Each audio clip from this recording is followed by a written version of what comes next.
Hello everyone, I am Tessellating Hexagons, and, well, if you told me that the song I'm about to review came to us from Germany, I would actually be kind of surprised. Like, if you played this song to me with no context and told me to guess which country it had come from, Germany would probably not even be in the first 10 countries to come to mind. I don't know which countries would. Switzerland, maybe? I don't know. But I would not have guessed Germany. So, Germany this year, in a complete 180 from last year, will be represented by Slovenian-born Benjamin Dolić, although they've chosen to spell it Ben Dolic without the thing on the C, don't know why, and the song called Violent Thing.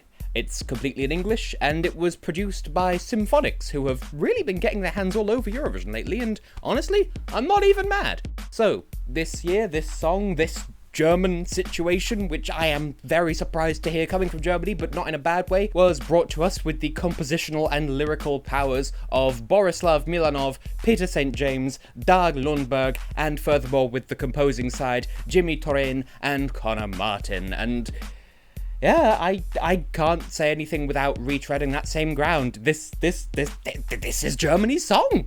Sure, okay.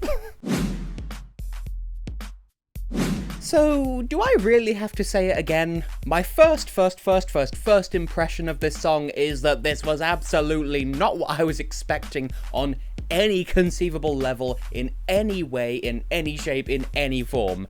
In the music, in the very principle of it, and perhaps most obviously in Ben's unexpectedly high register.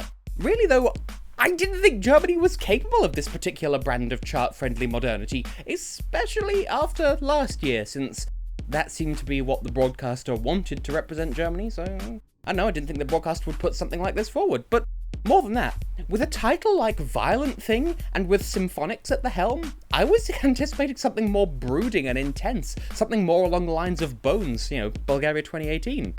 Instead, we have, honestly, kind of a club banger that the UK will probably absolutely adore. One thought I did have though, and I fully expect to be completely alone in thinking this, but bear with me, is that this song is kind of more or less just what would happen if Say Na Na Na from San Marino last year had been written as a serious chart song instead of a light novelty. Am I the only one hearing that? And I don't mean it as an insult to either song, it's just I see similarities that may not actually be there.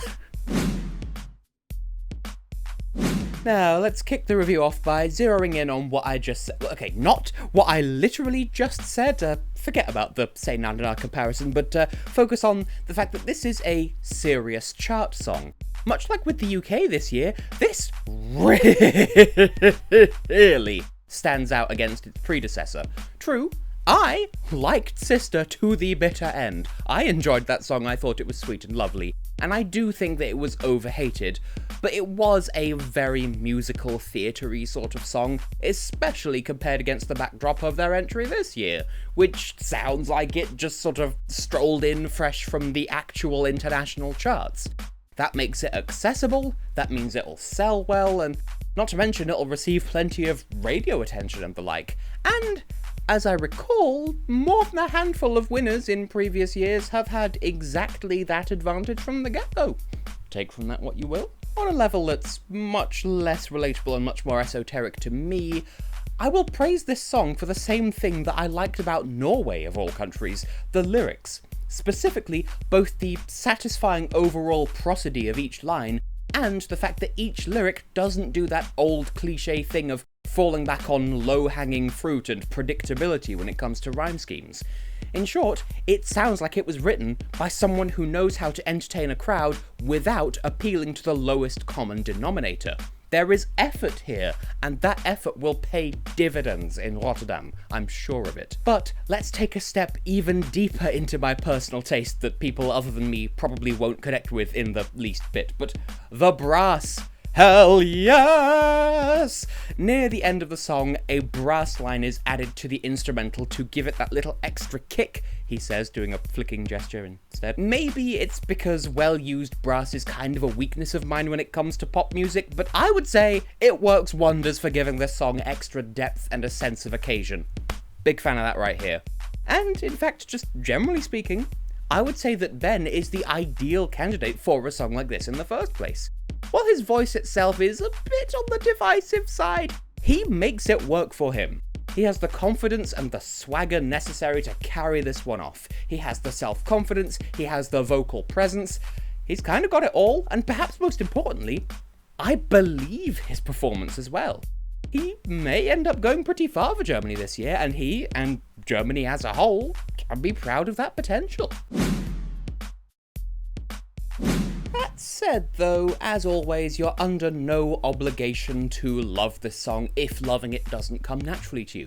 As I just pointed out, for one thing, his voice can be a bit hit or miss with some people. To some, it sounds just right for this kind of party pop, and honestly, I'm on that boat. But to others, it comes off as distracting, perhaps even grating, just for how unexpectedly high it is. I'll admit, I can't tell from the song alone if he just has a naturally high register like Brendan Murray, or if he just performs the whole thing in falsetto just because. And if it's the latter, I don't know how I feel about that, but as I said, he makes it work, so more power to him. On the musical front, meanwhile, though I like the brass aspect and the fun atmosphere that it brings overall, I won't deny, this is kind of the fast food music that a certain infamous individual warned us about a couple of years ago. Put simply, did this song need to exist? But, at the same time, remember, some people don't care about that, and that's kind of the target audience of this song anyway. Some people are just here for a good time, and it provides that admirably. It's just some other people might be turned off by its relative mindlessness. It's typical late 2010s, early 2020s chart pop. So what? And that brings me on to my last point, actually. Put the two previous points together and, well, now what? The song itself is, to some people, plain, if enjoyable, and it's performed in a potentially off-putting high voice. If you don't like the latter, then you're gonna write it off and ignore that part, and without that voice, it kind of doesn't really have a unique selling point of any particular kind.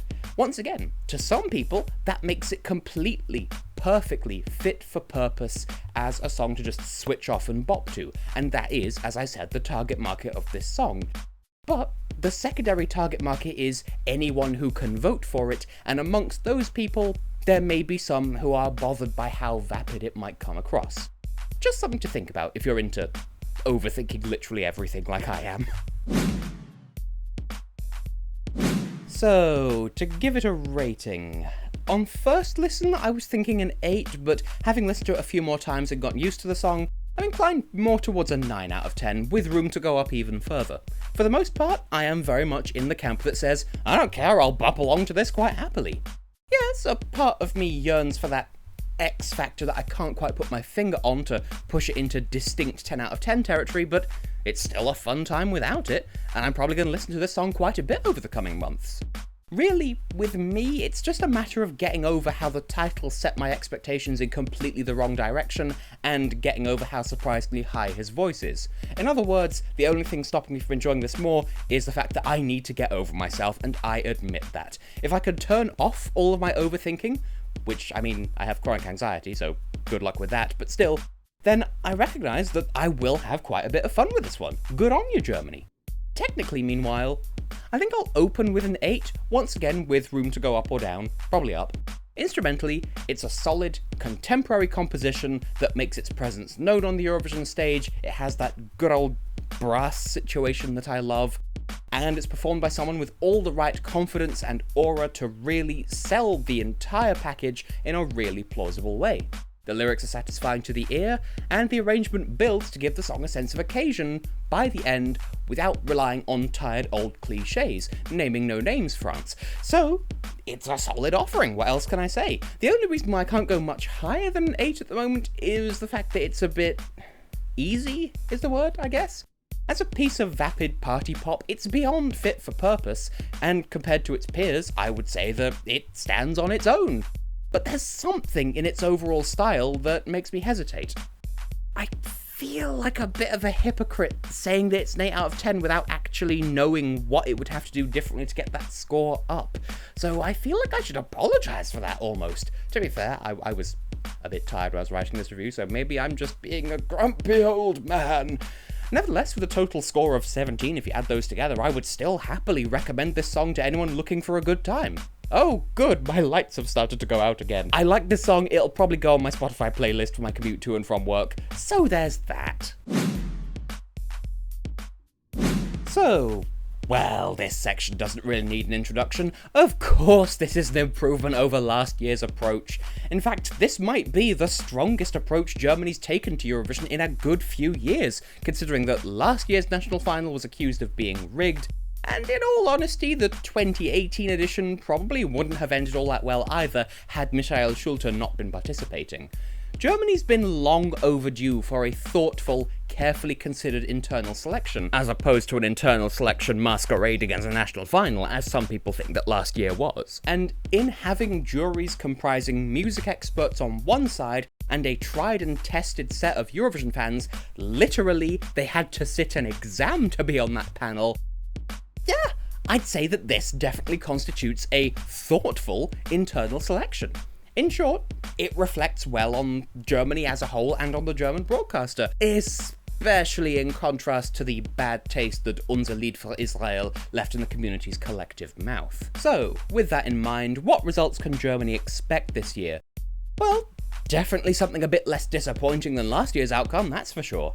Bearing in mind the two juries involved in the song selection process, not to mention the confidence with which the song is presented in the first place, both by Ben as its performer and by the broadcaster as the parent of the song, so to speak, and the fact that the outcome sounds like something from the real world charts, because remember, treating Eurovision like its own isolated bubble to be kept away from mainstream music and music platforms is inherently a bad and wrong idea. Start again. Put all of those ideas together, and you've got something that would probably qualify quite easily if it had to. Quite where it'll finish on the scoreboard, I don't know. I don't think it has quite enough hype to take the trophy at the end of the night, but I'd say Germany should have their sights set somewhere on the top 15, almost definitely the left-hand side of the scoreboard.